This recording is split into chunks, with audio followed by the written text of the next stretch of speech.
واسأل القرية التي كنا فيها والعير التي أقبلنا فيها وإنا لصادقون.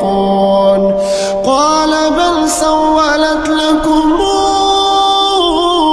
أنفسكم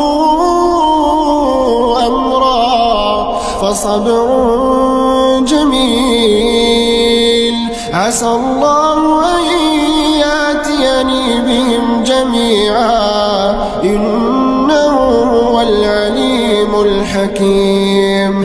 وتولى عنهم وقال يا أسفا على يوسف وابيضت عيناه من الحزن فهو كظيم. قالوا تالله تفتأ تذكر يوسف حتى تكون حرضا أو تكون من الهالكين. قال إنما أشكو بثي وحزني إلى الله